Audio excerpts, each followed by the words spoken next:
Elia salue en particulier mon cher Père Yayava.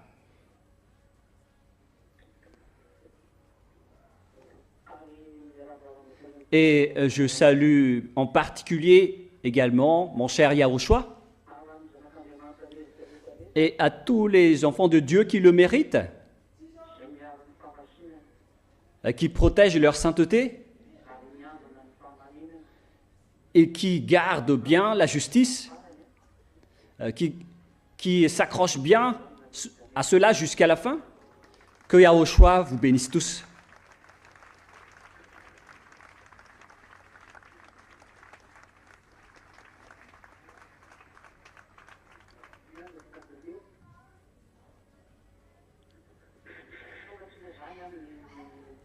Donc nous sommes arrivés à notre assemblée d'aujourd'hui, c'est-à-dire notre assemblée en Yahushua. Gloire éternellement à eux deux, c'est-à-dire pour le Père Yayava et mon cher Yahushua. Directement, nous allons commencer par l'enseignement à travers la parole, notamment avec l'enseignement numéro 11 que nous allons écouter ensemble en ce moment.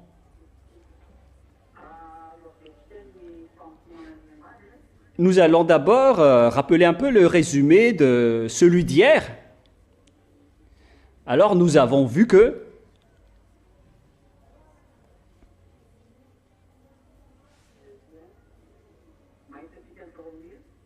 nous avons vu dans le livre de l'Apocalypse, portant le chapitre... quel chapitre déjà? Nous nous sommes arrêtés au chapitre 13, concernant le sujet sur lequel personne ne peut ni vendre ni acheter, mais aussi à propos de la fin de la réalité et de la réalisation de ce que va faire cette bête. Et c'est justement là que je vais faire une petite remarque. Et donc nous allons revenir un peu sur le schéma que j'ai enseigné hier. Comme quoi, personne ne peut ni acheter ni vendre sans avoir la marque de la bête, c'est-à-dire au sujet de la puce électronique. Et il y a aussi le sujet de... comment déjà? On ne peut rien faire sans avoir la marque de la bête. Et d'ailleurs, plusieurs personnes sortent aussi des noms au sujet de la marque de 666. Même il y a des noms malgaches qui sont au nombre de 666. Donc chacun peut faire ce qu'il veut à ce sujet.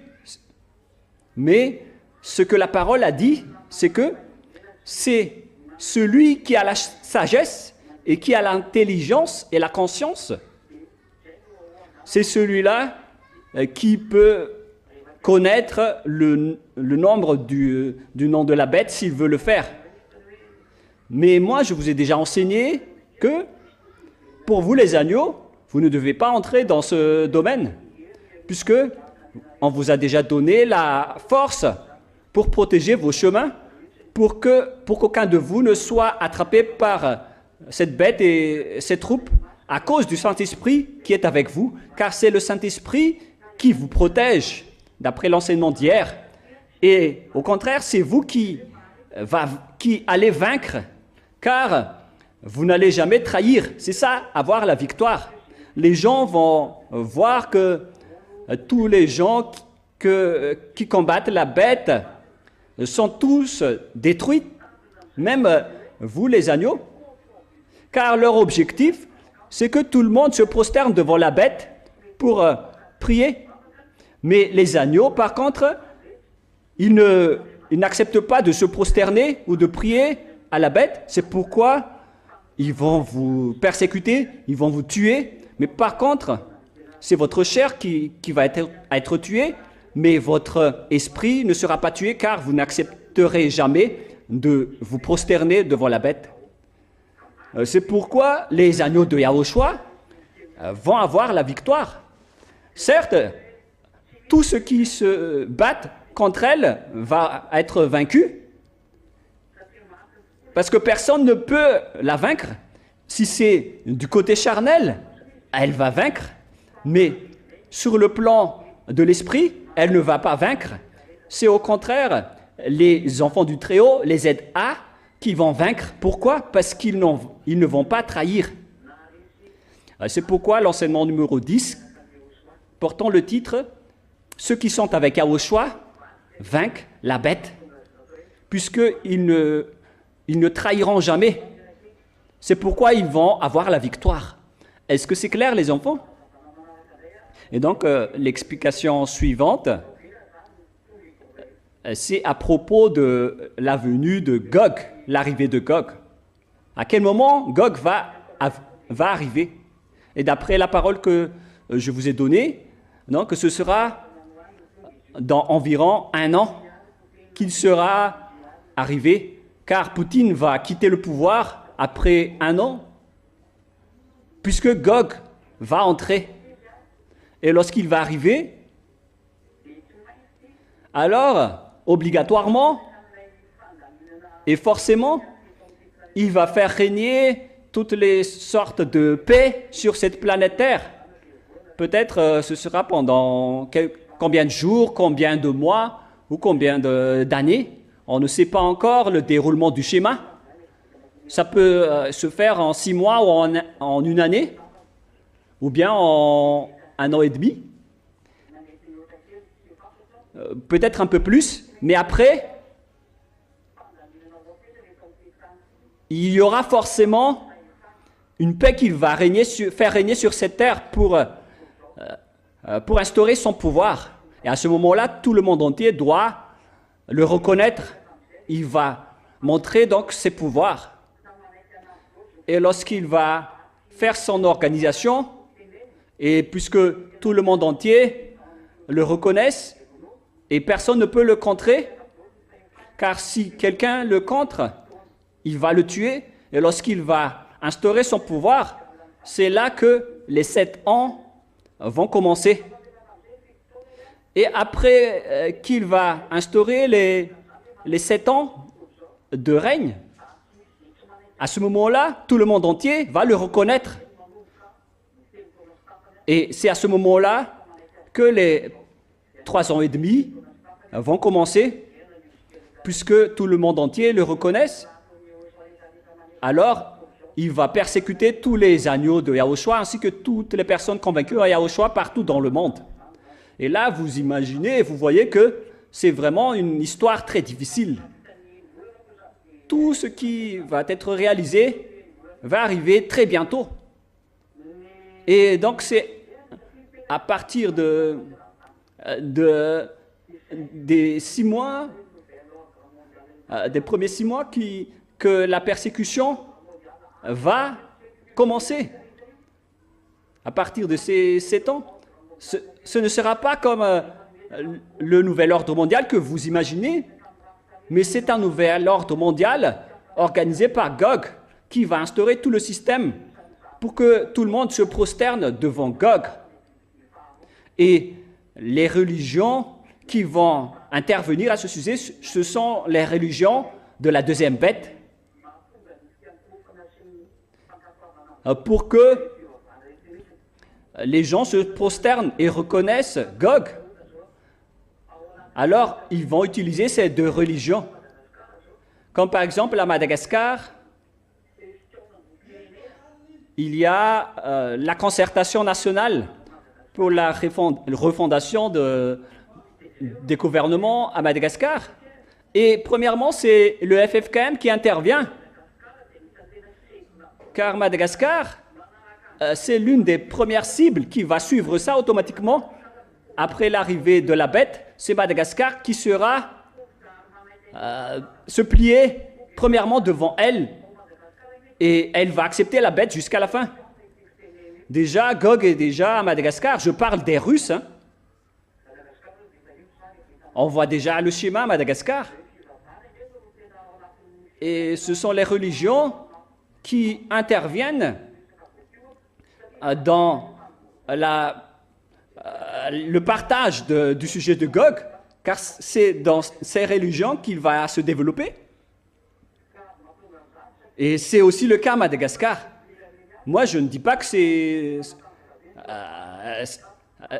je ne dis pas que c'était dans un petit moment, mais ça fait déjà depuis longtemps que ça arrive à Madagascar. Mais les gens, ils contredisent toujours la parole de Élia, et personne ne connaisse rien à ce sujet. Mais moi, je vais dire ce qui est à dire. Et donc, après les 3 ans et demi, il y aura donc la montée des agneaux de Yahushua au ciel des cieux. Les morts vont ressusciter pour avoir un corps immortel. Et lorsque vous allez tous être transformés en corps immortel, et c'est après que vous allez monter au ciel des cieux, d'après la chanson de Shriana, qui parle de carnaval. C'est pas carnaval, mais c'est carnaval. Mais c'est aussi un carnaval pour monter au ciel des cieux, pour accueillir Yahushua et non pas le Père Yahva. Donc voilà, est-ce que c'est clair jusque-là? C'est très clair.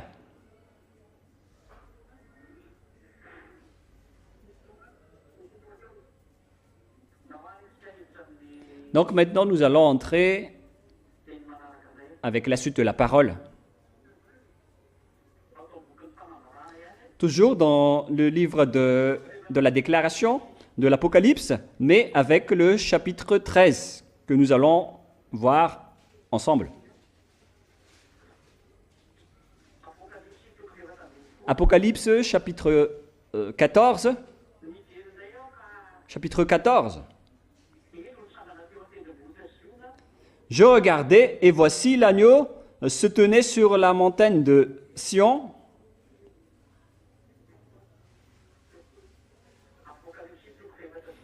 Donc, c'est Apocalypse chapitre 14, depuis le premier verset jusqu'à la fin. Je vais le raconter intégralement, et c'est après que vous allez écouter tout ce que je vais lire. Mais on va partir du début jusqu'à la fin. Je regardais, et voici l'agneau se tenait sur la montagne de Sion, c'est-à-dire qu'il se tenait sur la montagne de Sion, qui se trouve en Israël. Il s'agit de la montagne de Sion, qui se trouve en Israël. Et avec lui, 144 000 personnes qui avaient son nom, et le nom de son père écrit sur leur front. Donc, sur les fronts de ces 144 000 personnes, avait été écrit son nom, ainsi que le nom de son père. Le nom du père, c'est Yahva, bien évidemment. Le père qui l'a engendré. Voilà.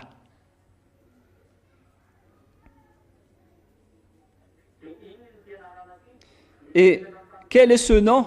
Il y en a qui posent des questions. Quel est ce nom? Et nous allons voir ça rapidement. Je vais vous préciser quelque chose à propos du nom. Ça, c'était le chapitre 14, 1, qui avait son nom et le nom de son père écrit sur leur front, c'est-à-dire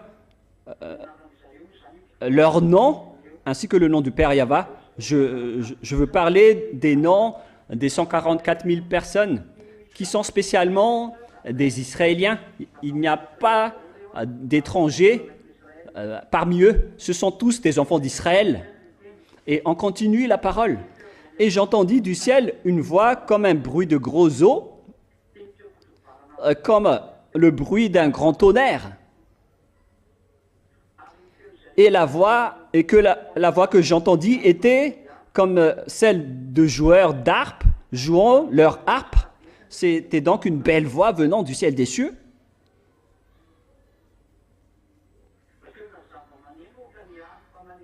Une voix d'instrument de musique, d'harpe, qu'on entend comme un bruit de grosses eaux ou d'un grand tonnerre.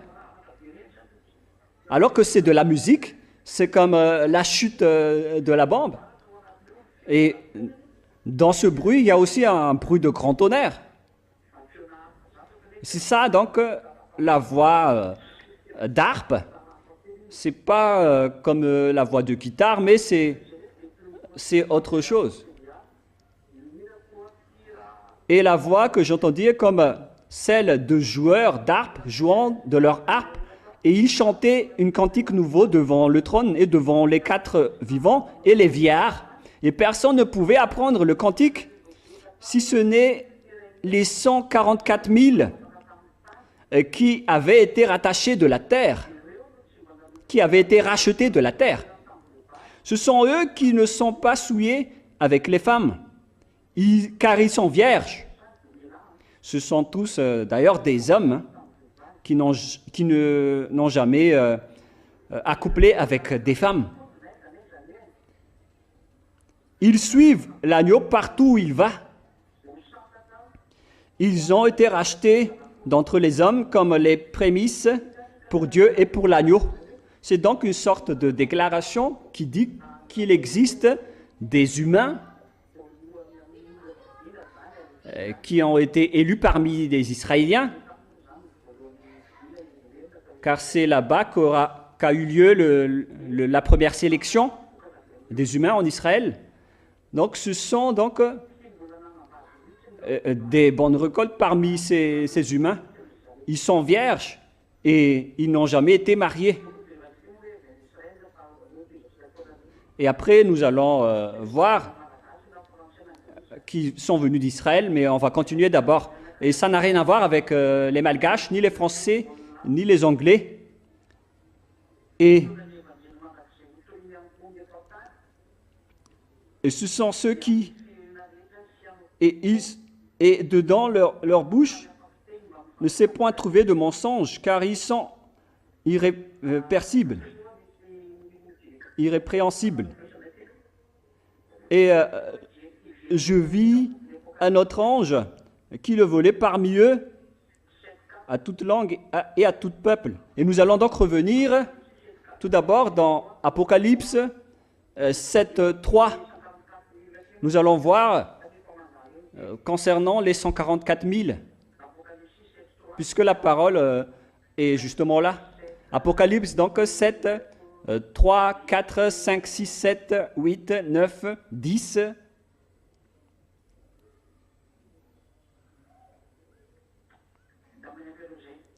Donc, c'est suffisant pour l'instant. Voilà. Concernant donc les 144 000 personnes,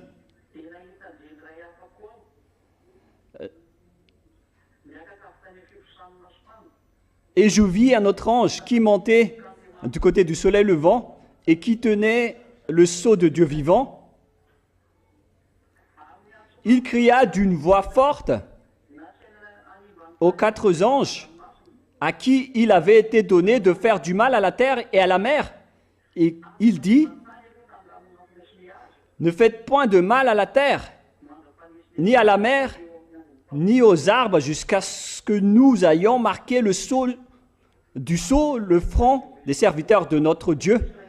Et j'entendis le nombre de ceux qui avaient été marqués du sceau, 144 000. Donc, ces 144 000 personnes, d'après le verset 4, c'est toutes les tribus des fils d'Israël. On parle des 144 000 personnes. C'est clair alors que les 144 000 personnes qu'on parle dans le chapitre 14 de l'Apocalypse, ce sont tous des Israéliens. Est-ce que c'est clair cette parole jusque-là? Est-ce que c'est clair ou non?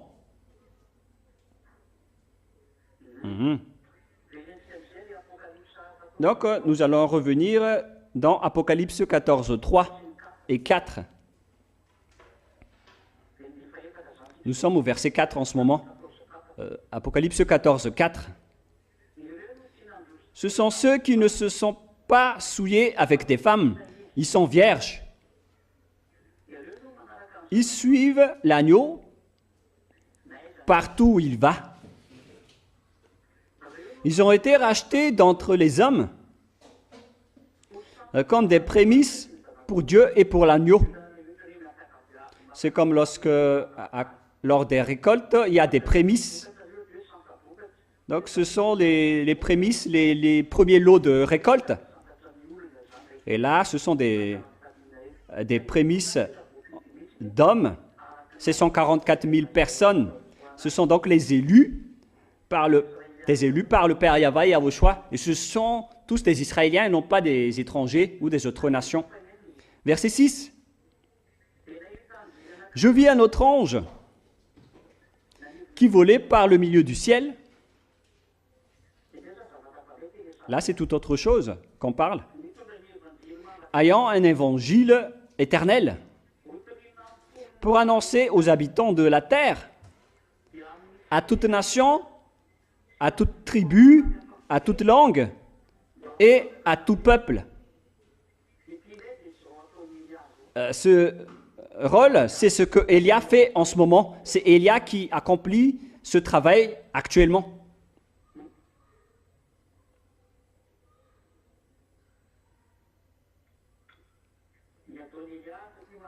Ce que Élia fait, car on me demande là, mais qu'est-ce qui est dit ici pour ceux qui ne suivent pas? Je vis un autre ange qui volait par le milieu du ciel. C'est-à-dire qu'il a volé en haut du milieu du ciel, ayant un évangile éternel, c'est-à-dire cette parole de la vérité que vous écoutez en ce moment, pour annoncer aux habitants de la terre, à toute nation, à toute tribu, à toute langue et à tout peuple. Ce n'est autre que Élia que vous voyez en ce moment. C'est lui qui va prêcher l'évangile, qu'on décrit ici comme un autre ange qui volait par le milieu du ciel. Et si vous allez dire, comment ça se fait que vous êtes un ange? Moi, je vous ai déjà dit que je ne viens pas de chez vous. Hein. Mais cette parole parle de Élia et ce qu'il fait. Voilà Élia.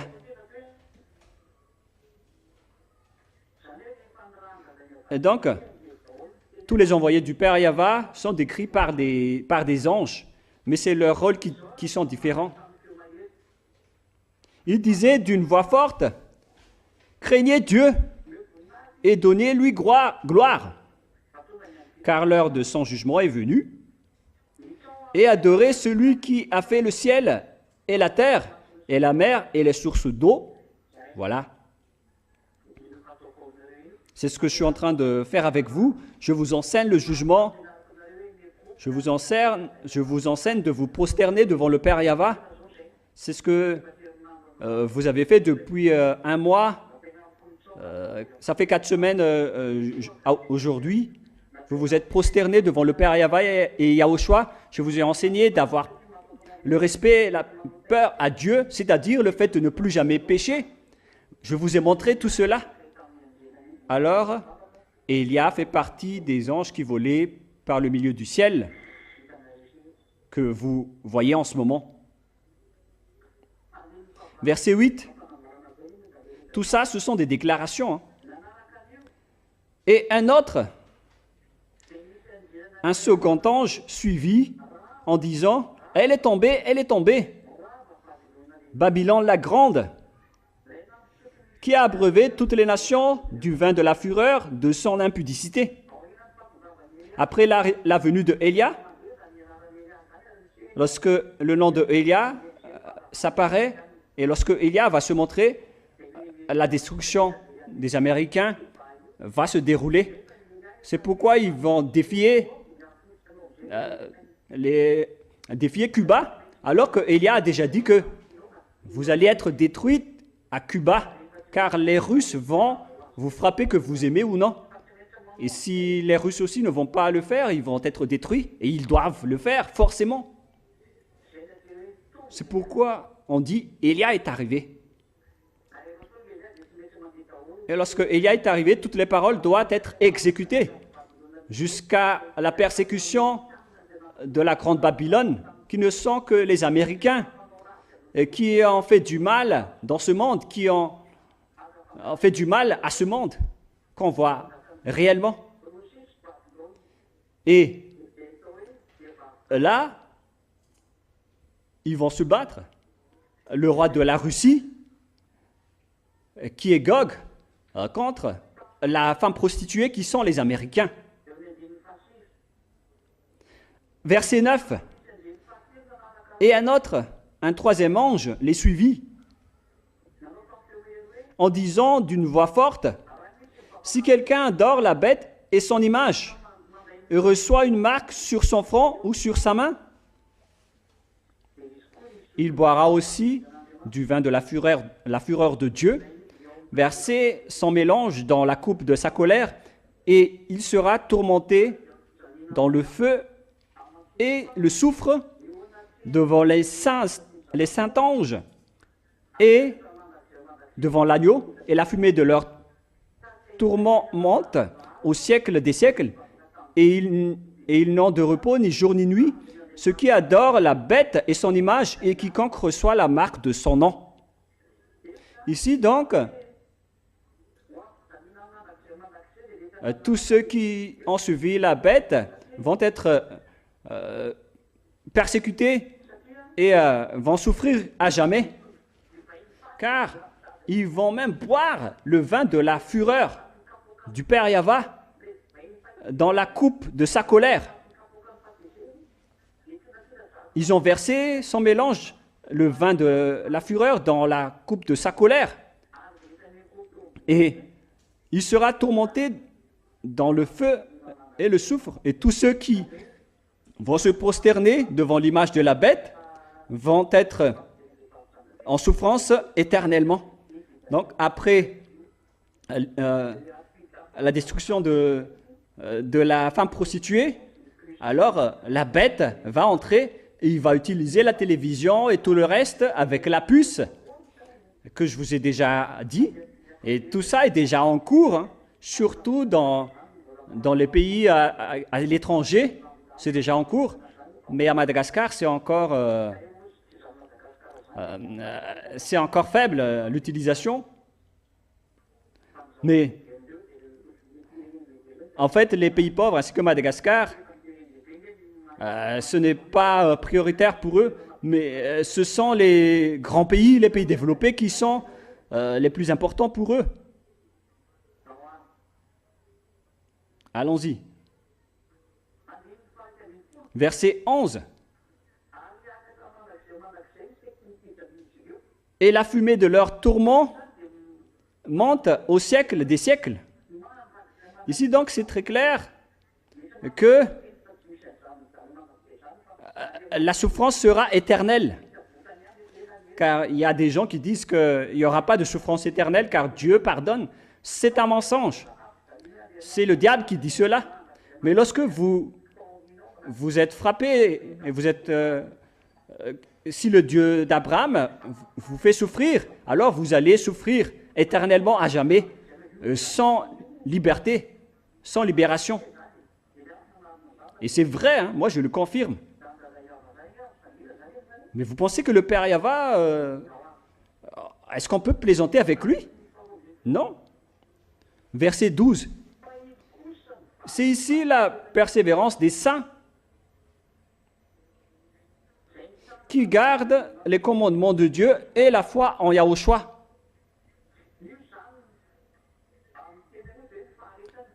D'une autre manière, on parle de persévérance ou de résistance.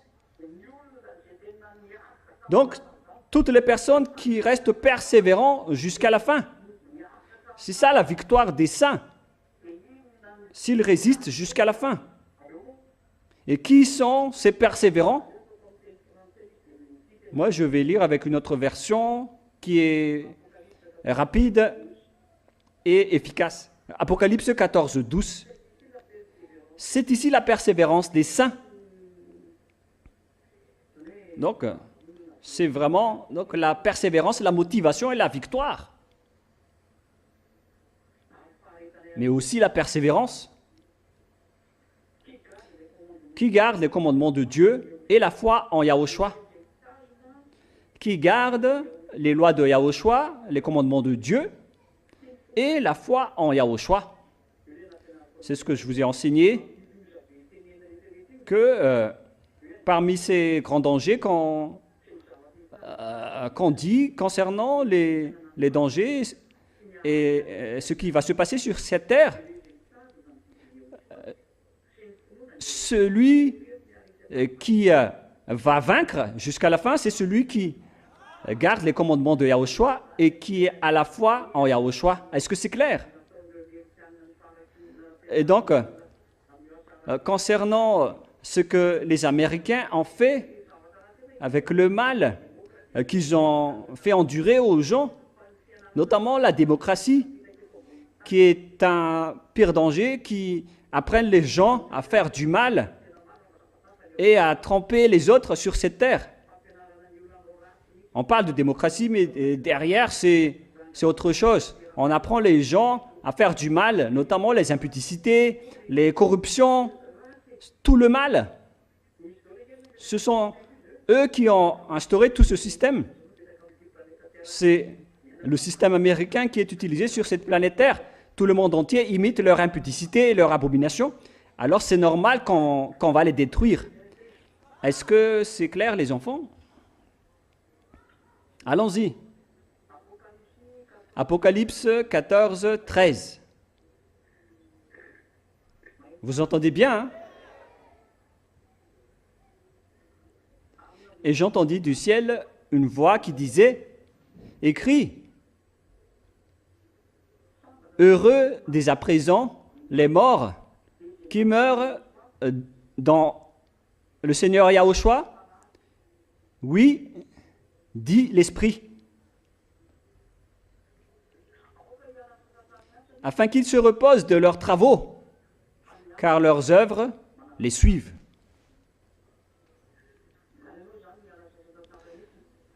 Donc les morts en Yahushua vont vraiment se reposer. Ils se reposent de leurs travaux, car leurs œuvres les suivent désormais. Toutes vos œuvres vont toujours vous suivre. Souvenez-vous de cela, vous, tous les agneaux. Alors, faites attention à vos œuvres pour que ce ne soit pas dans le bon chemin. Faites que ce ne soit pas dans le mauvais sens, car vos œuvres vous suivent. Si vous avez bien fait votre travail, vous allez avoir le bon vêtement de la part de Yahushua lors de la cérémonie du festin. Mais si vous n'êtes pas cassé la tête avec les œuvres de Yahushua, vous allez être jugé et vous allez être expulsé au final, selon l'enseignement d'hier. Est-ce que c'est clair, hein? J'espère. Verset 14. Je regardais, et voici, il y avait une nuée blanche. On voit donc toutes ces sortes de schémas, notamment une nuée blanche.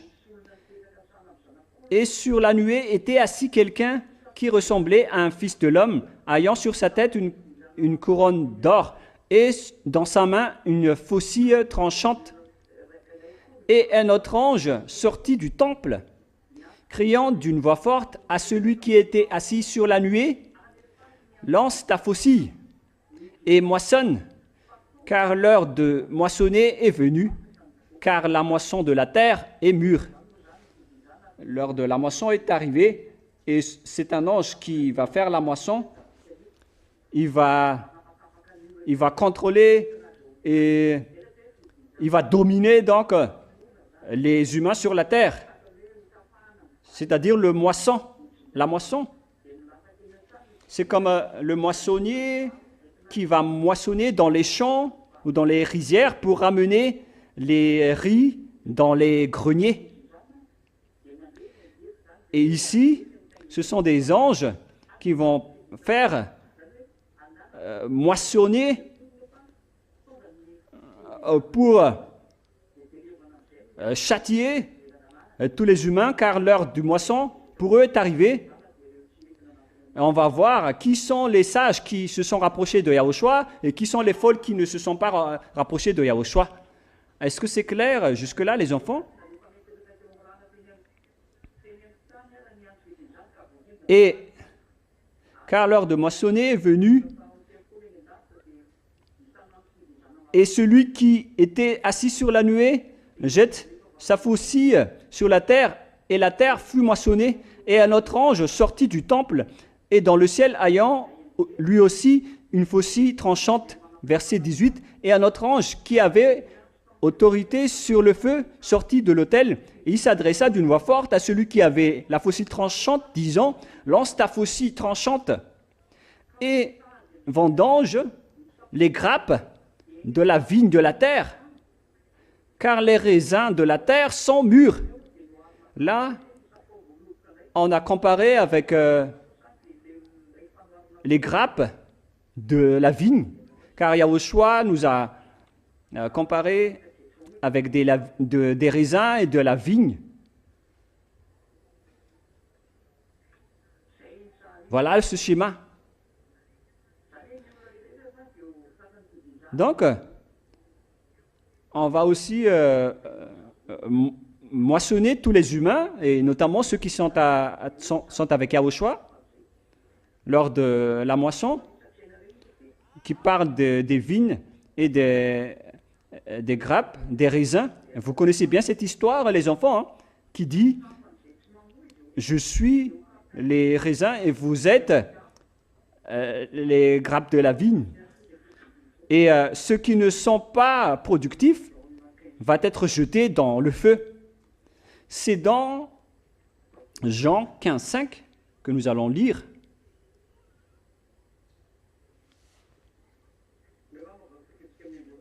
Bon, nous allons commencer à partir du premier verset. Nous allons commencer. Jean 15, 1, 2, 3, 4, 5. Le 1 et le 2, et après on va continuer, ainsi de suite. Je suis le vrai cep. Je suis la racine, le vrai racine du cep, et mon père est le vigneron. C'est le père Yahva qui est le vigneron, et Yahushua le cep. Tous les sarments qui est en moi et qui ne portent pas fruit, il le retranche. Voilà le pire danger. Si vous n'allez pas produire de fruits en Yahushua, que ce soit en termes de justice ou de sainteté, notamment les œuvres saintes, les œuvres justes et saintes, alors Yahushua va vous retrancher. Il va vous jeter en enfer.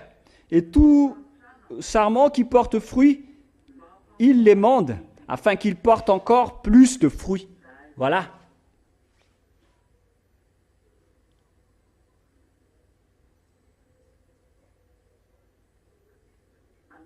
Verset 5.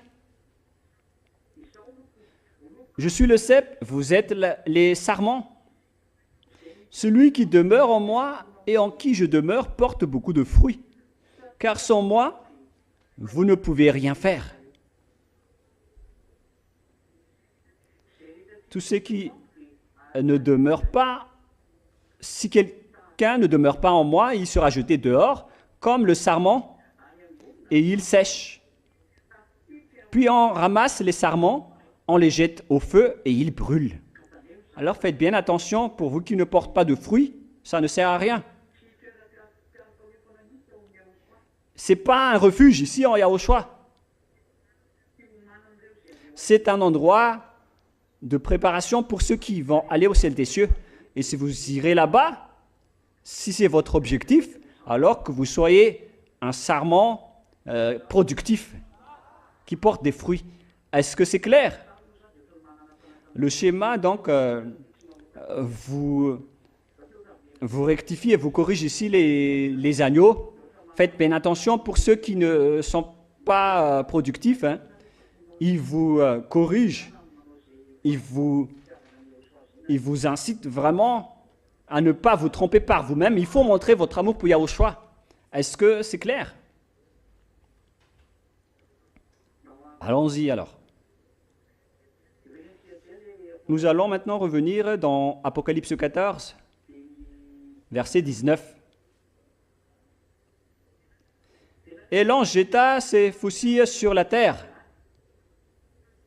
et il vendagea la vigne de la terre. Ici donc, c'est la terre qui est devenue la vigne, car les grappes et les raisins étaient, étaient par terre.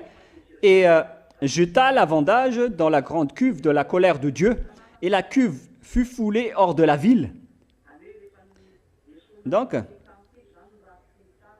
lorsqu'on a distingué le mal et le bien de cette terre, tous ceux qui ne voulaient pas être avec Yahushua, ils sont éliminés automatiquement.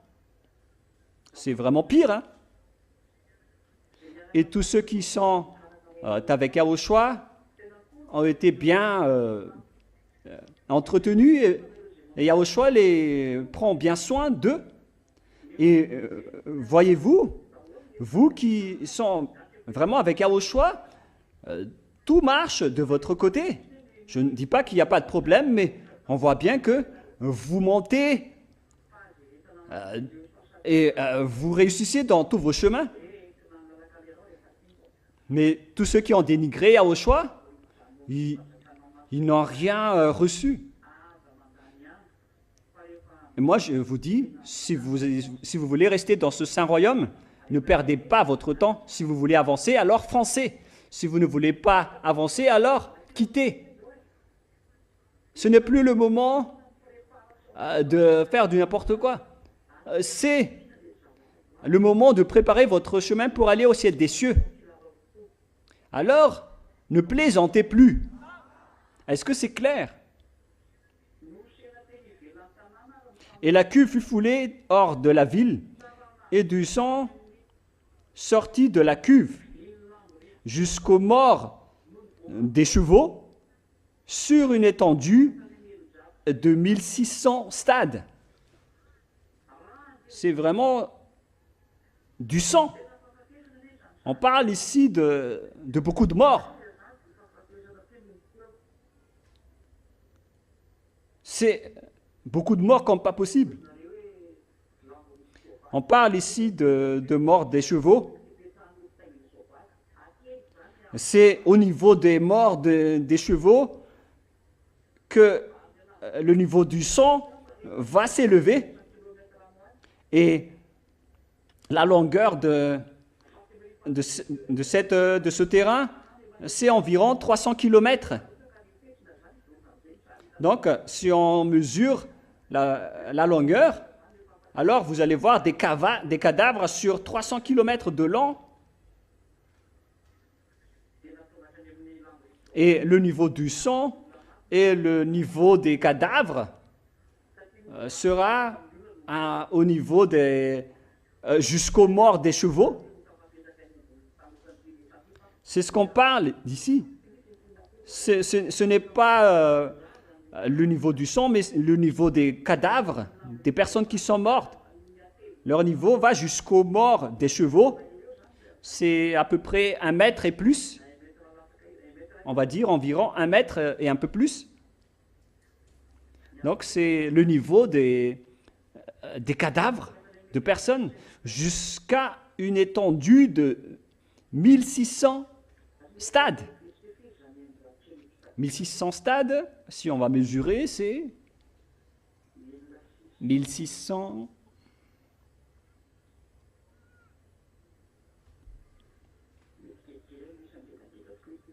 C'est à peu près donc 300 km. Donc, le nombre des hommes morts, des cadavres qui se reliaient dans la rue, alors ça va jusqu'à 300 km de long, avec 1 mètre et plus de hauteur. La largeur du chemin, c'est entre 4 et 5 mètres pour une voie double. Et donc, la largeur de la rue, c'est entre 4 et 5 mètres, avec une longueur de 300 km. Largeur, c'est 5 à 6 mètres, avec une hauteur de environ 1,50 m. Voilà donc le niveau de la mort des chevaux. Alors imaginez le niveau des cadavres, le nombre des cadavres. Et où vont tous ces cadavres? Où est-ce qu'on trouve ce sujet? C'est dans le livre de Joël. On va tous vous montrer, voilà, le déroulement du schéma. C'est pour préparer tout le monde. Hein. Le but de cette parole, c'est dans Joël chapitre 3, verset 1. Joël chapitre 3, versets 1 et 2. C'est là qu'on trouve cette histoire. Car voici en ces jours, en ces temps-là, quand je ramènerai les captifs de Juda et de Jérusalem, c'est-à-dire qu'on va ramener en captif les Israéliens. On va ramener les captifs de Juda et des Israéliens. Ils étaient libérés de leur captivité en 1822, à l'époque du président Ben Gurion. Ils ont eu leur indépendance le 14 mai 1947, si ma mémoire est bonne. Donc, ils ont été rapatriés dans leur terre. Ils ont eu leur indépendance.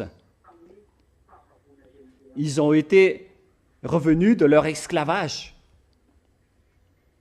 qu'ils ont subi. Verset 2. Je rassemblerai toutes les nations et je les ferai descendre dans la vallée de Josaphat. La vallée de Josaphat se trouve à Megiddo. C'est pourquoi on parle de Armageddon, qui se trouve en Israël. Donc, la vallée de Josaphat et Armageddon ne se trouvent que dans un seul endroit. Megiddo, c'est la montagne, et la vallée de Josaphat, c'est la vallée concernée. C'est pourquoi Armageddon, c'est là-bas qu'il y aura la guerre atroce. Là, j'entrerai en jugement avec elle au sujet de mon... Je rassemblerai toutes les nations et je les ferai descendre dans la vallée de Josaphat à Armageddon. Si une personne voyage en Israël, elle peut voir cet endroit, car ce n'est autre que la vallée de Josaphat qui est l'Armageddon. C'est la montagne qui est Megiddo. Arm veut dire montagne, et la vallée de Josaphat se trouve en bas, comme les rizières en bas de la montagne. Lorsqu'on voit une montagne, il y a toujours une vallée, des rizières en bas. Mais là, on parle vraiment d'une vallée. Et d'après ce qu'on dit ici, cette vallée peut contenir jusqu'à plus de 200 millions de personnes, selon les réflexions des observateurs, pour ceux qui aiment observer et réfléchir. Donc c'est une très grande vallée. Mais les chercheurs et les penseurs, ils ne savent rien. Mais c'est Élia qui parle en disant que cet endroit est préparé pour accueillir les 200 millions de soldats qui vont combattre contre Yahushua. Et ces 200 millions de soldats vont venir attaquer Israël. C'est pourquoi je vous dis aux Israéliens, il faut fuir tant que vous le pouvez. Ne restez pas en Israël, surtout les femmes. Car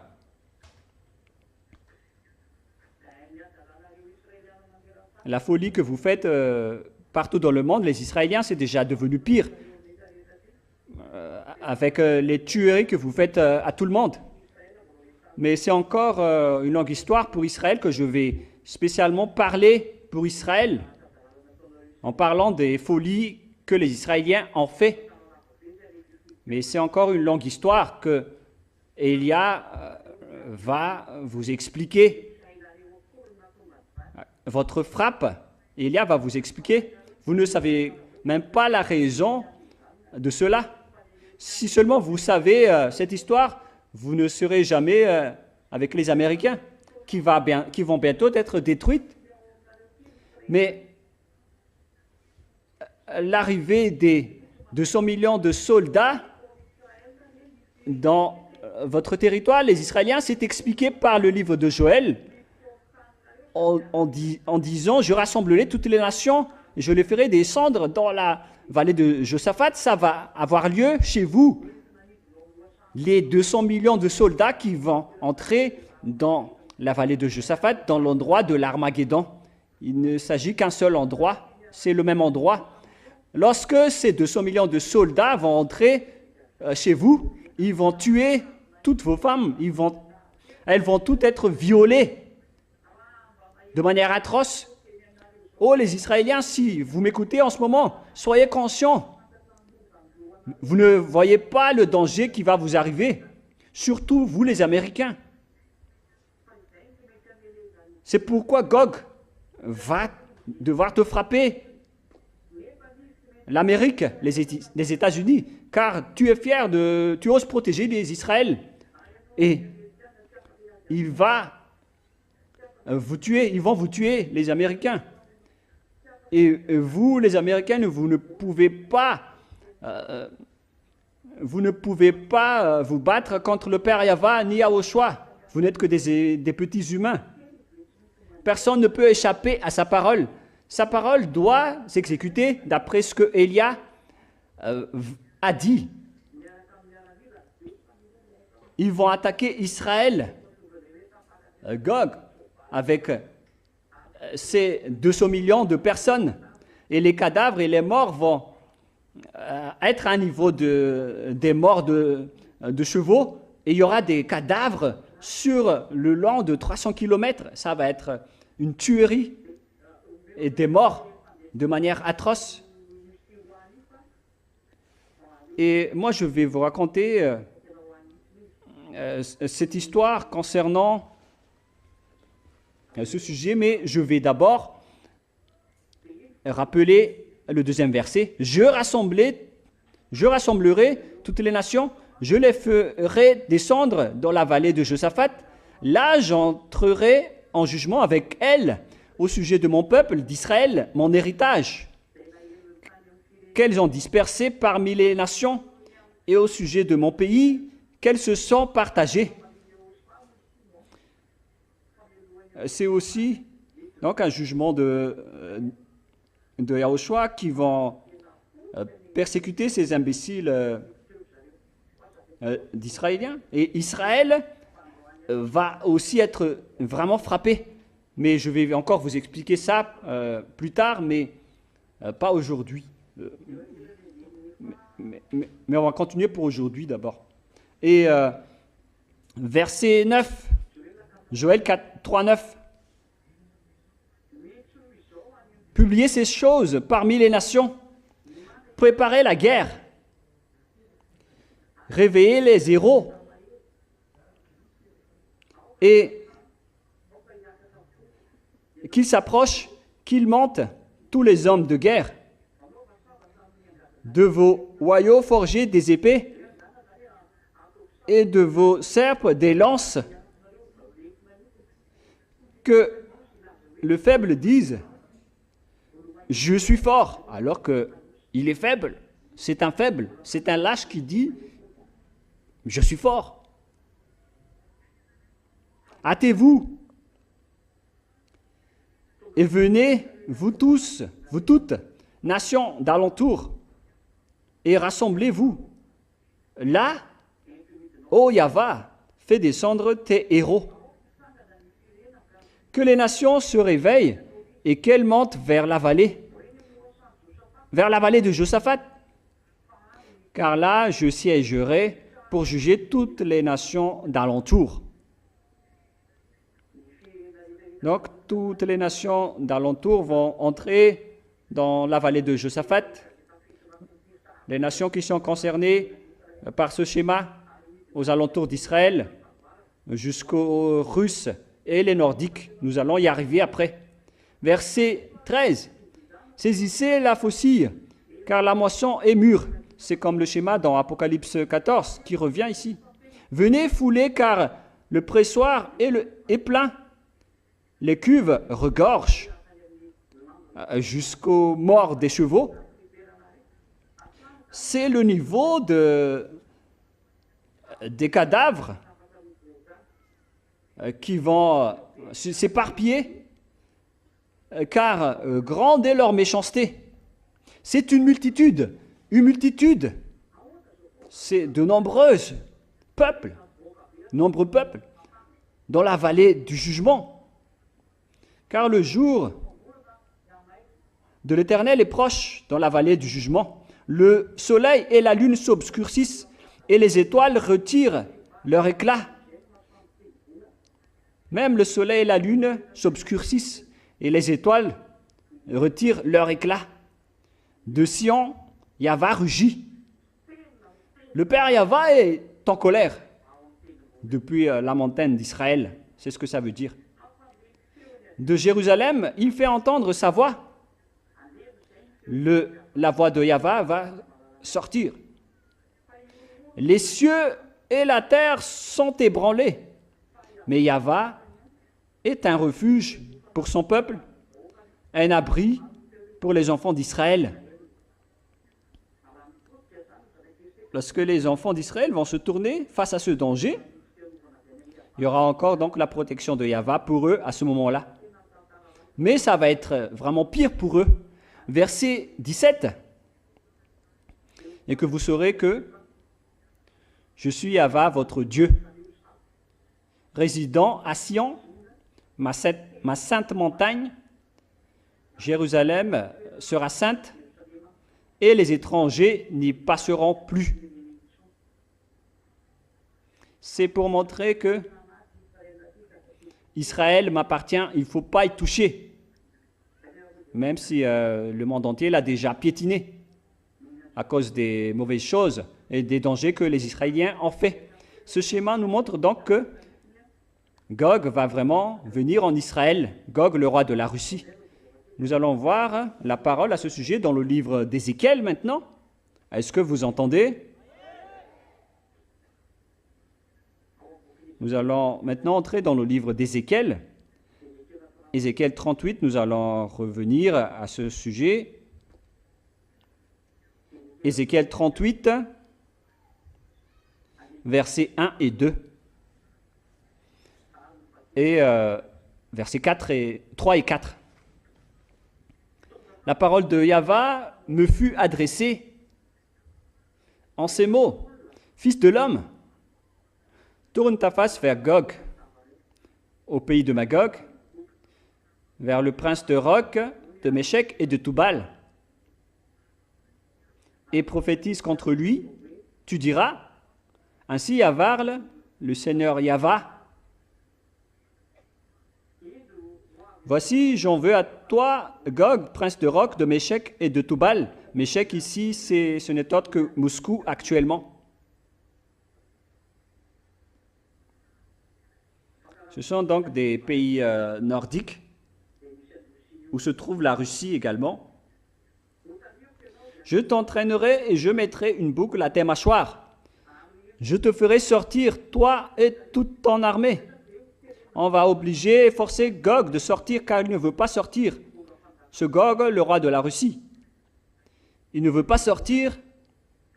Donc je t'entraînerai et je mettrai une boucle à tes mâchoires. Je te ferai sortir, toi et toute ton armée, chevaux et cavaliers, tous vêtus magnifiquement,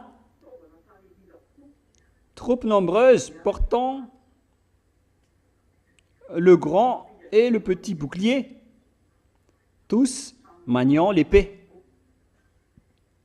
Ici donc on parle de Gog, le roi de la Russie, qui va être sorti.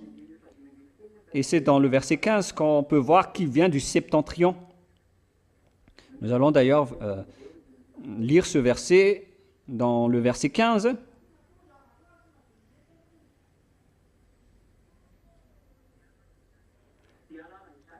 Alors, tu partiras de ton pays, des extrémités du septentrion, toi et de nombreux peuples avec toi, tous montés sur des chevaux, une grande multitude, une armée puissante.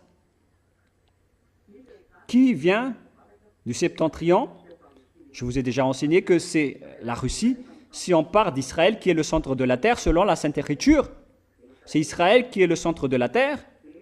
Et juste en haut, au nord d'Israël, on trouve directement la Russie, si vous regardez sur la carte.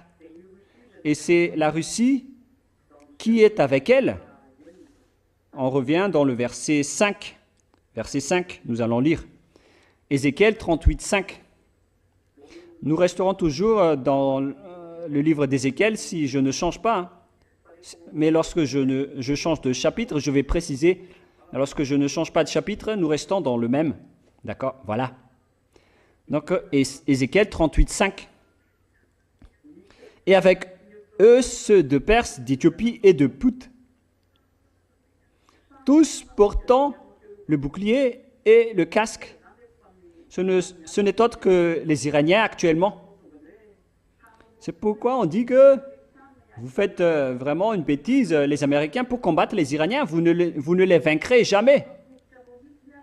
La guerre que vous menez contre l'Iran va vous détruire au contraire. Je ne dis pas que vous ne pouvez pas les frapper. Hein. Vous pouvez les frapper, mais vous n'allez pas les détruire.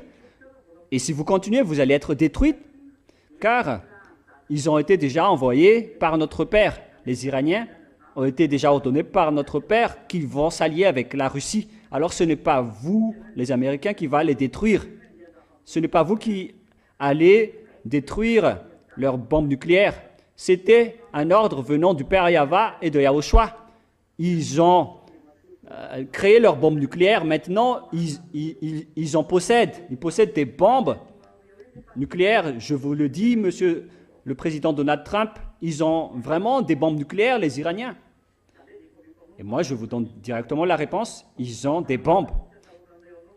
C'est pourquoi ils n'ont pas peur de vous. Et ils vont oser vous bombarder, ils vont oser vous lancer ces bombes. Hein. Donald Trump, c'était un signe pour vous, ce qu'ils ont lancé à Diego Garcia. Ils font penser à une chose étrange chez eux s'ils ont réussi à envoyer des missiles de longue portée à Diego Garcia. C'est rare que les missiles arrivent à faire ce longue portée. Ça se rapproche de la puissance nucléaire, hein, si c'est le cas. Mais moi, je vous parle quand même. Mais vous ne voulez pas écouter Élia? Moi, je ne me soucie pas. C'est mon rôle de parler, car les esprits qui sont élus pour revenir chez nous, Élia doivent les appeler. C'est ça le rôle de Élia. Il raconte toutes les choses qui vont arriver à la fin des temps. Mais si vous ne voulez pas écouter, tant pis pour vous. Ne soyez pas juste attrapés par nous, car le nôtre est déjà en cours. Celui du Père Yahva est déjà en cours. Mais ne grondez pas lorsque vous allez être frappés. Ce sont les Perses qui sont avec toi, la Russie, c'est-à-dire les Iraniens, et les Éthiopies ainsi que la Libye, ce sont des Africains. C'est pourquoi les Africains aussi vont être alliés avec la Russie, c'est logique, car c'est l'or qu'on lui a donné, et c'est forcément des militaires aussi qui vont diriger l'Afrique, comme ce qui se passe à Madagascar en ce moment. C'est un militaire qui dirige le pays. Alors, il n'y a plus aucune solution, aucune autre solution. Ça ne marche plus pour l'Afrique si ce n'est pas la directoire militaire, car c'est devenu compliqué. La religion d'être en relation avec Gog. Et moi, je vous ai déjà prévenu, hein, vous pouvez entrer dans le mauvais schéma, mais vous allez être tué rapidement.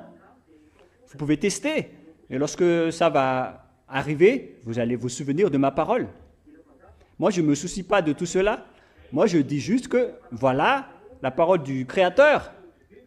Si vous voulez entrer dans le mauvais sens, allez-y. Si vous ne voulez pas entrer dans le mauvais sens, alors ne le faites pas. C'est pourquoi il y a beaucoup de dirigeants américains, de dirigeants africains, de dirigeants militaires en Afrique. Et moi, je vous ai déjà donné le signal qu'une fois que le président sud-africain va être un militaire, c'est un repère que je vous donne à tous les enfants de Dieu, à tous les anneaux de Yahushua, que votre persécution va commencer. Gomer et toutes ses troupes, et la maison de Togarma à l'extrémité du septentrion, et toutes ses troupes, peuples nombreux qui sont avec toi. Voilà donc les millions de soldats qui vont partir à Armageddon dans la vallée de Josaphat. Les voilà. Verset 7, prépare-toi, tiens-toi prêt. Toi, et à l'époque, votre ambassadeur a donné l'ordre aux Iraniens de construire leur armement. Ils ont créé l'usine nucléaire en Iran. L'Iran a directement suivi l'ordre. C'est pourquoi je dis, vous les Américains qui trempez vos doigts dans les affaires des Iraniens, vous allez y mourir. Hein.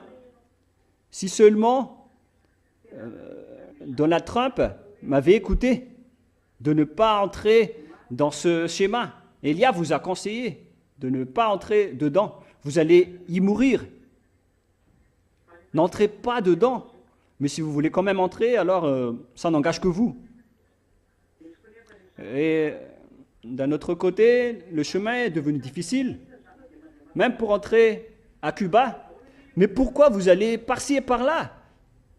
Tout ce que vous touchez, ce sont des dangers.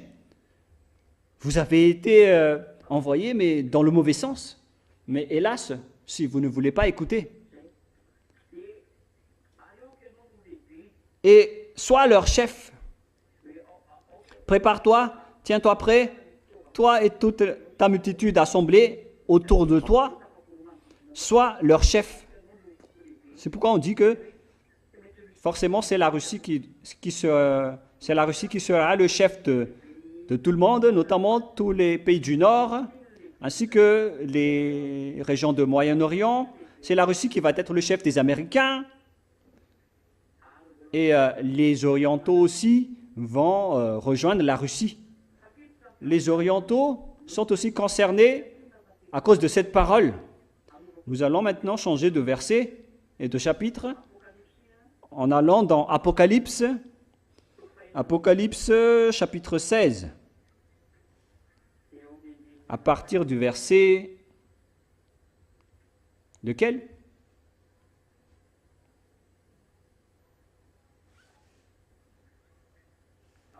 Apocalypse chapitre 13, à partir du verset 12.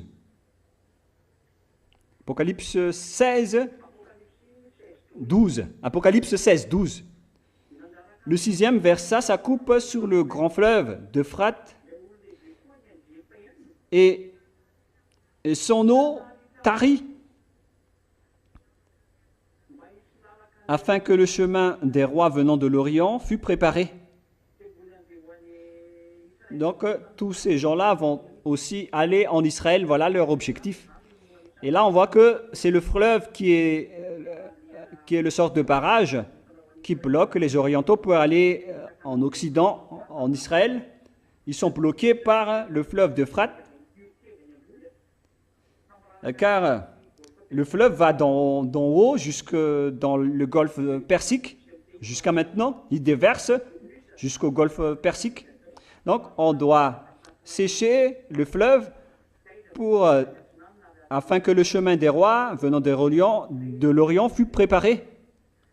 Et les Orientaux, les pays de l'Est, ce sont la Mongolie, le Pakistan, l'Afghanistan et tout le reste. Et lorsque tous les Orientaux vont se développer, vont avancer, alors tous les Occidentaux vont être détruits. C'est pourquoi Élia a dit, l'OTAN va être détruit et la démocratie aussi. Il s'agit également de l'accomplissement de la parole de Élia. Là, puisque les gens ne veulent pas voir la vérité sur cette parole, bah, ils disent que ce sont les Russes qui font du n'importe quoi ou les Iraniens. Mais maintenant, les Américains sont vraiment détruits avec la guerre en Russie, avec la guerre en Iran. C'est pourquoi ils ont demandé de l'aide à la Chine pour résoudre la guerre en Iran. Sachez que personne ne peut échapper à la parole de Élia, depuis Donald Trump, le président américain, jusqu'au plus petit. C'est pourquoi je vous conseille de ne pas entrer dans la guerre en Iran si c'est encore possible, car vous allez directement combattre le Dieu d'Abraham si vous contraignez cette parole. Et moi, je vous ai déjà dit que c'est dangereux pour vous, Cuba. Vous allez mourir là-bas. Vaut mieux que c'est un autre président qui va le faire et non vous. Mais puisque vous ne voulez rien savoir, alors tant pis pour vous. Bon, on va laisser tout ça de côté. Ce sont des simples conseils comme les autres. Vous pouvez les suivre, vous pouvez ne pas les suivre. Et là, on voit que les Orientaux aussi, y compris les Chinois, sont concernés. C'est pourquoi les Russes et les Chinois sont alliés depuis longtemps. Depuis 2001, j'ai enseigné cela. À l'époque, les Russes étaient encore faibles et les Chinois ne pouvaient encore rien faire. Les Chinois ont monté en puissance depuis récemment, après l'enseignement de Élia, parce qu'ils doivent venir en Israël. Et c'est pourquoi ils sont montés en puissance. Tout ça, avec l'histoire de la Russie, c'est l'accomplissement de la parole, notamment avec les Américains qui vont être déchus. Mais vous pouvez ne pas croire, et on verra la suite. Mais au moment où vous allez être heurté, alors vous allez vous souvenir de Élia. Nous allons maintenant revenir dans Ézéchiel 38. Où est-ce que la Russie va aller après? Où est-ce qu'ils iront? Nous allons donc voir la suite de cette histoire. Dans Ézéchiel 38, à partir du verset 8.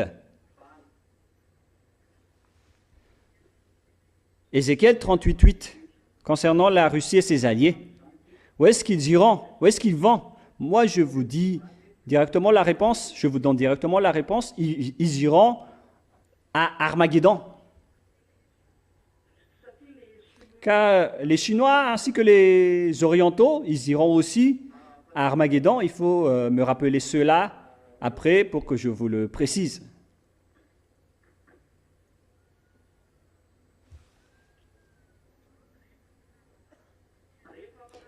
Après bien des jours, tu seras à leur tête dans la suite des années. Vers la fin des années, on ne sait pas en quelle année. Tu seras à leur tête.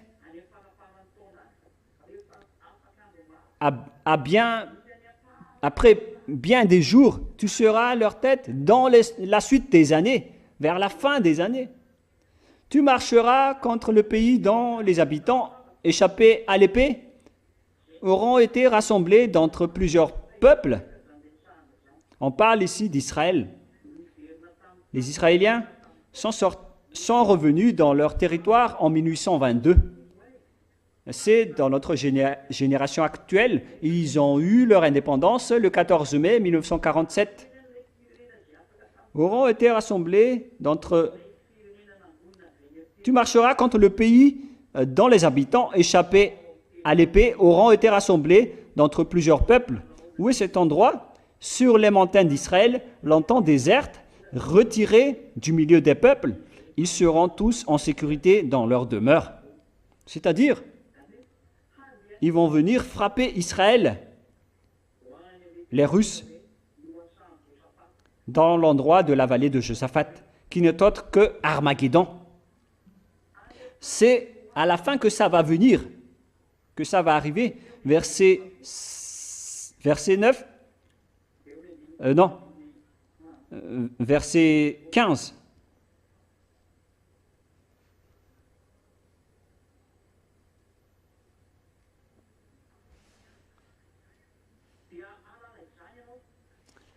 Verset 15, Ézéchiel 38, 15. Alors tu partiras de ton pays, des extrémités du septentrion, toi et de nombreux peuples avec toi, tous montés sur des chevaux, une grande multitude, une armée puissante. Tu t'avanceras contre mon peuple d'Israël. Verset 16. Comme une nuée qui va couvrir le pays. Dans la suite des jours, je te ferai marcher contre mon pays. C'est dans la suite des jours, c'est-à-dire à la fin des temps, tu vas venir pour frapper Israël. Nous sommes arrivés à cette période. C'est la Russie qui va frapper Israël, ainsi que les Iraniens, les Africains et les Chinois. Et tous les Orientaux, l'Afghanistan, le Pakistan, la Mongolie, les Coréens, tous les pays asiatiques qui sont avec les Russes. Est-ce que vous osez encore répondre et contrer la parole du Père Yahva, Donald Trump? Vous qui dites être croyant, vous ne voyez pas que c'est vraiment un danger ce schéma? C'est contre la parole du Dieu d'Abraham, le fait que les Américains entrent en guerre en Iran. Mais personne n'a su dire cela avant l'arrivée de Élia. Mais lorsque Élia est arrivé, il vous a dit, ne soyez pas fous, n'allez pas dans le mauvais sens, quittez cet endroit. Mais ils ne veulent pas être corrigés, ne veulent pas être conseillés. Et tant pis pour eux, on ne peut rien faire. Donc on va revenir dans Apocalypse 16 pour parler des Chinois qui vont aller à Armageddon.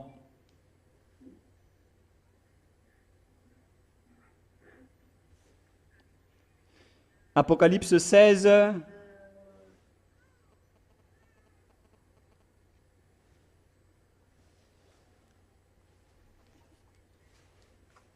Apocalypse 16, 12, verset 12, c'est ce qu'on vient de lire tout à l'heure. Hein?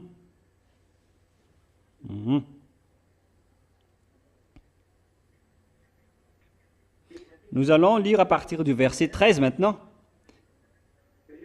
Après avoir appelé les rois venant de l'Orient, nous entrons dans le verset 13. Et je vis sortir de la bouche du dragon et de la bouche de la bête et de la bouche des faux prophètes 3 esprits impurs, semblables à des grenouilles. 3 esprits impurs semblables à des grenouilles. Ce sont des esprits de démons qui sont sortis ensemble. Qu'est-ce qu'ils vont encore faire, ces esprits de démons qui a été sorti par le dragon, ainsi que la bête, la première bête, et aussi la première bête qui est le faux prophète. C'est la deuxième bête qui est le faux prophète. Ce sont les religions de l'islam et les faux chrétiens qui appartiennent tous et toutes à Gog, c'est-à-dire au dragon et à la bête. Voilà ce que ça veut dire. Verset 14. Car ce sont des esprits de démons. Il y aura donc le développement des prodiges plus tard, qui font des prodiges et qui vont vers les rois de toute la terre avec de grands prodiges, des démonstrations de force.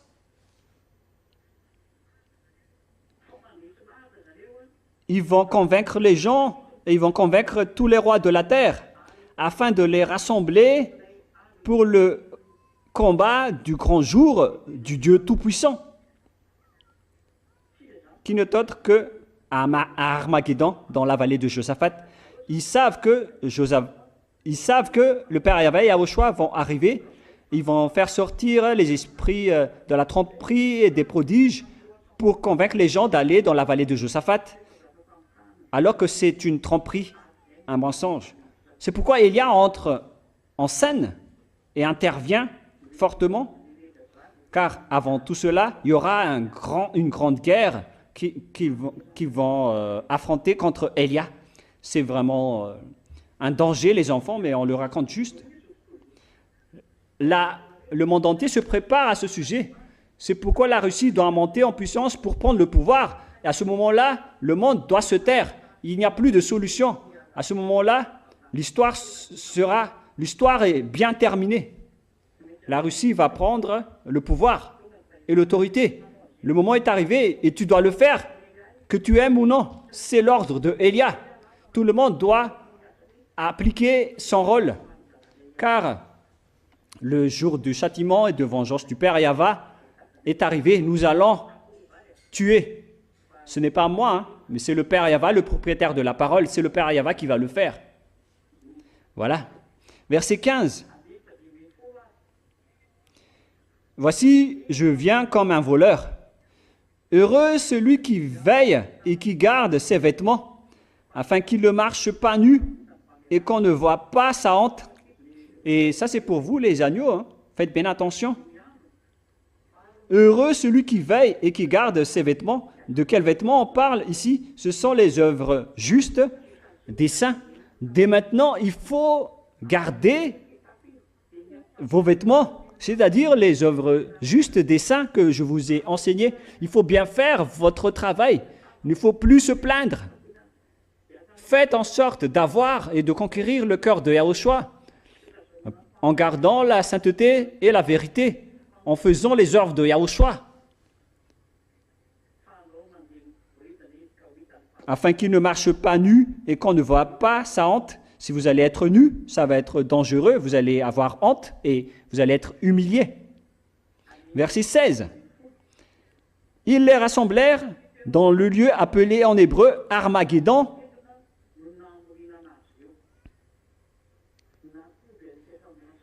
Ils ont rassemblé dans la vallée de Josaphat tout le monde, ainsi que tous les rois de la terre, qu'ils ont trempés avec des prodiges pour qu'ils arrivent à Armageddon. C'est pourquoi tout le monde pratique les prodiges et les miracles. Ce sont tous les adversaires de Élia. On va s'affronter bientôt et dans pas longtemps, alors ne soyez pas étonnés. C'est pourquoi je vous ai dit, envoyez toutes vos forces, on va s'affronter bientôt, dans pas longtemps. Dès maintenant, entrez-vous fortement avec tous vos miracles, le maximum de prodiges que vous savez faire, car on va s'affronter. Vous allez affronter Élia. Voilà. Nous allons maintenant entrer dans Apocalypse chapitre 14, avec le dernier verset, le verset 20. Apocalypse 14, 20. Et la cuve fut foulée hors de la ville. C'est dans la vallée de Josaphat. Et le sang sortira de la cuve jusqu'aux morts des chevaux et sur une étendue de 1600 stades. C'est équivaut à 300 km de longueur lorsqu'on va étendre les cadavres d'humains avec une largeur de 6 mètres, comme une largeur d'une route, avec 300 km de longueur et à peu près 5 mètres de largeur et à peu près 1,5 m ou 1,40 m de hauteur. Alors, imaginez le nombre de personnes qui vont arriver là-bas.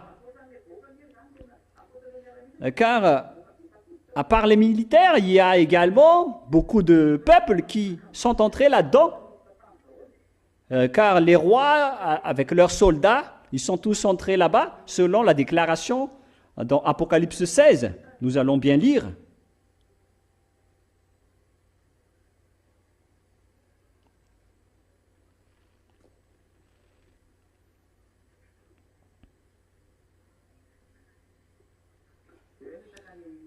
Qui parle du fait de tromper les rois. C'est où déjà? Mhm. Verset 14. Ce sont des esprits, des démons, qui font des prodiges et qui vont vers les rois de toute la terre afin de les rassembler pour le combat du grand jour du Dieu Tout-Puissant. Ils ont rassemblé tous les présidents du monde. Et ils vont ramener aussi leurs soldats et leur peuple, leur population. Alors que vous savez bien que seulement les soldats, ils sont au nombre de 200 millions, sans compter le nombre de populations et de peuples qui vont entrer là-bas. Ce sont seulement les soldats qui sont au nombre de 200 millions. Alors imaginez le nombre de morts et de cadavres qui vont être là-bas lors de cet affrontement contre Yahushua. Ça va faire beaucoup de morts, les gens. C'est vraiment un danger. Donc, dans cet endroit, il y aura des morts qui vont jusqu'à 300 km de longueur. Ça va être un anéantissement comme pas possible que le Père Yahva va faire. Car Yahushua va arriver pour les combattre.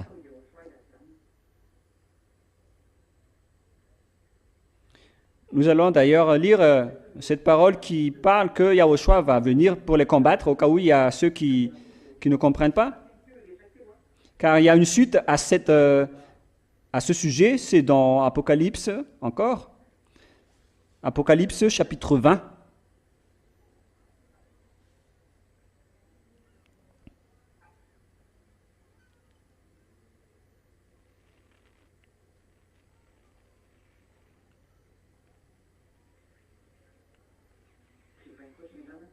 C'est pas le chapitre 20. Patientez un tout petit peu, je vais préciser car je m'en souviens pas.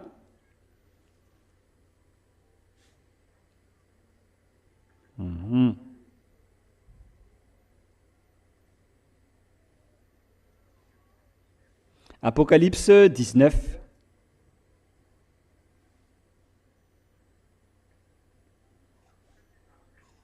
Apocalypse 19,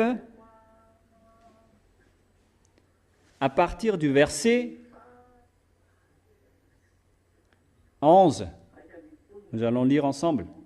À partir du verset 11, où nous voyons ici Yahushua qui est paru avec les soldats du ciel des cieux pour combattre la bête. Et aux côtés de Yahushua, à ce moment-là, il y aura Elia.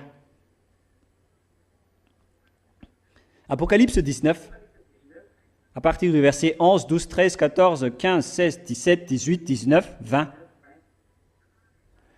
Puis je vis le ciel ouvert, et voici parut un cheval blanc. Celui qui montait s'appelle fidèle et véritable, et il juge et combat avec justice. On parle ici de Yahushua. Ses yeux étaient comme une flamme de feu. Sur sa tête étaient plusieurs diadèmes. Il avait un nom écrit que personne ne connaît, si ce n'est lui-même. Et il était revêtu d'un vêtement teint de sang.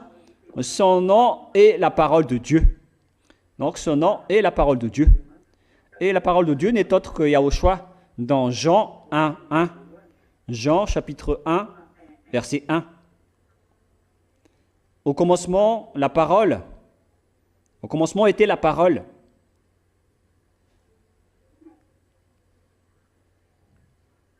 Et la parole, c'est Dieu, et la parole était en Dieu. Il était en Dieu depuis le commencement. Et c'est à travers lui qu'on a créé tout ce monde. Au commencement, la parole était en Dieu. Et la parole était avec Dieu. Et la parole était Dieu. Donc la parole de Dieu ici, c'est Yahushua. C'est Yahushua qui est la parole de Dieu.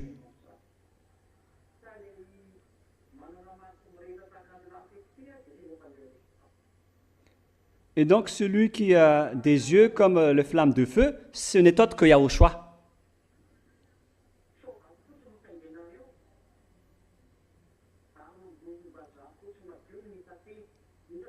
les armées qui sont dans le ciel suivaient sur des chevaux blancs revêtus d'un fin lin blanc pur.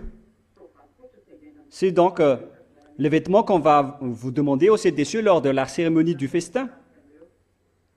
Donc tous les soldats de Yahushua vont monter des chevaux blancs et c'est Élia qui va les diriger. C'est pourquoi je vous ai dit que c'est Élia qui est le chef des armées du ciel des cieux. C'est Élia que vous écoutez en ce moment. De sa bouche sortait une épée aiguë. Sortait donc une épée aiguë pour frapper les nations. Il les pètera avec une verge de fer.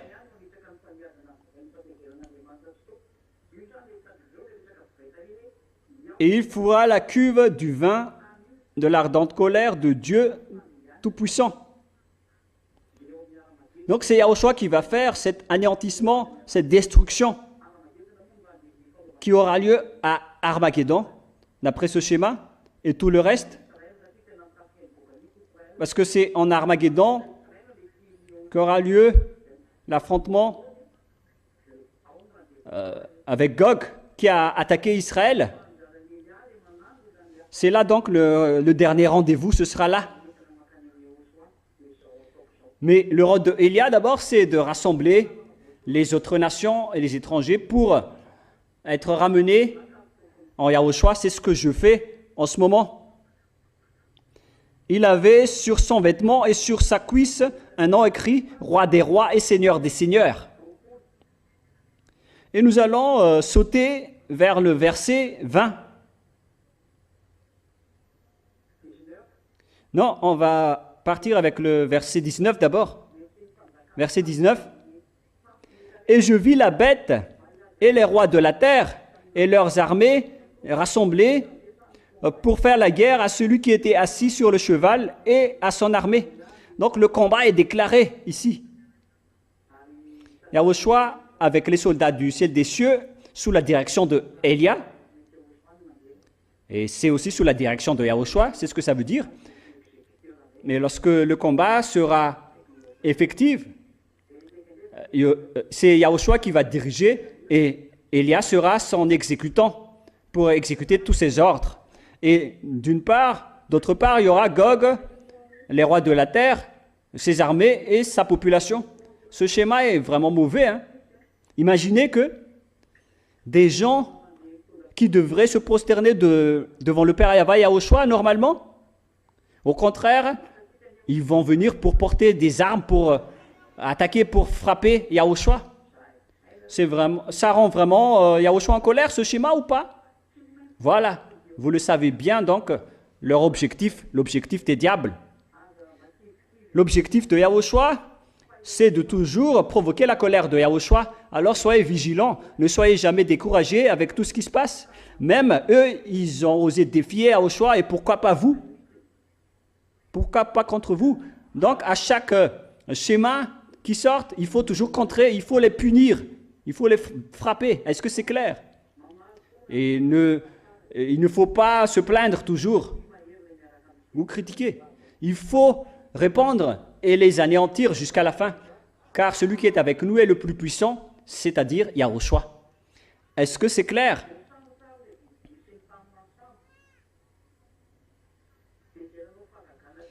Et la bête fut prise avec elle, le faux prophète qui avait fait devant elle les prodiges par lesquels il avait séduit ceux qui avaient pris la marque de la bête et qui adoraient son image. Ils furent tous les deux jetés vivants dans les temps ardents de feu et de soufre. Et les autres furent tués par l'épée qui sortait de la bouche de celui qui était assis sur le cheval, et tous les oiseaux se rassasièrent de leur chair. C'est vraiment une grande destruction. Gog est détruit. Voilà la fin de Gog. Il va finir par attaquer Yahushua en Israël. En venant en Israël, c'est pourquoi je dis aux Américains de rester tranquilles. Vous n'avez plus aucune autorité. Tous ceux qui vont entrer dans ce que je viens de dire vont entrer dans le mauvais sens. moi, je vous ai déjà dit que la solution se trouve chez Élia. La clé est entre mes mains. Il n'y a plus aucune solution. Ça doit être exécuté selon notre programme et notre organisation, selon le programme du Père Yahweh et de Yahushua. Et Élia va exécuter toutes les paroles, ainsi que tous les soldats du ciel des cieux. Vous devez accomplir toutes les paroles que vous ne devez pas contrer, car on est déjà dans la fin des temps. Voilà notre leçon d'aujourd'hui. C'est très long, car on a vraiment développé. Et la prochaine fois, nous allons entrer dans l'Apocalypse chapitre 15. Et je vous souhaite à tous d'être bénis par Yahushua. Restez bien fermes. Et pour les étrangers, le moment d'entrer est entré. Le moment où vous devez appeler Élia est arrivé. C'est le moment pour vous de fuir, pour se rapprocher d'Élia, pour aller chez Yahushua. Ne tardez plus. Ce n'est plus le moment de poser des questions. C'est le moment de prendre une décision. Soit vous avancez, soit vous restez. Prions ensemble. Merci infiniment, Père Yahva, pour toutes ces paroles. Le moment est arrivé d'accomplir tes paroles. Je ne vais plus dire que tout doit être accompli, car l'accomplissement est déjà arrivé. L'exécution est déjà arrivée à propos de toutes les paroles que j'ai dites et que j'ai partagées auparavant. Tout doit être accompli à la lettre, sans bavure. Père Yahva, gloire éternelle à toi. Ton jour de châtiment est arrivé. Merci infiniment pour l'arrivée de ce moment. Avance maintenant l'accomplissement de la parole. N'attends plus des jours pour l'accomplir. Il faut appliquer la parole du Père Yahva et Yahushua. Alors avance l'accomplissement, car toutes les choses attendent l'accomplissement des paroles, et les soldats du ciel des cieux est prêt pour accomplir les paroles selon tes organisations, selon ton programme. Confirme toujours tes paroles, ô mon Dieu d'Abraham, qui envoie Élia en ce moment. Gloire éternelle à toi. Père Yahva, je n'arrête pas de demander, protège tes agneaux, protège les agneaux que tu as élus, Yahushua, à travers ton sang, que tu as sauvés. Protège-les pour ceux qui se battent très fort pour aller chez toi, ceux qui s'accrochent bien à toi, qui cherchent tous les moyens pour arriver vers toi, pour ceux qui insistent fortement, que tu les regardes, Yahushua. Aide tous ceux qui se battent fort pour toi. Bénis leur nourriture, l'eau qu'ils boivent, leur travail, ainsi que tous ceux qui sont bien pour eux, notamment leur santé, et protège chacun. Père Yahva Yahushua, gloire éternelle à vous deux. Confirme toujours vos paroles et accélère l'accomplissement de toutes les choses. Merci infiniment, Père Yahva, et au nom de toi, Yahushua, je fais toutes ces paroles. Merci infiniment, Yahushua. Amen. Voilà donc pour la parole. Je vous souhaite à tous d'être bénis par Yahushua, et à la prochaine. Au revoir tout le monde.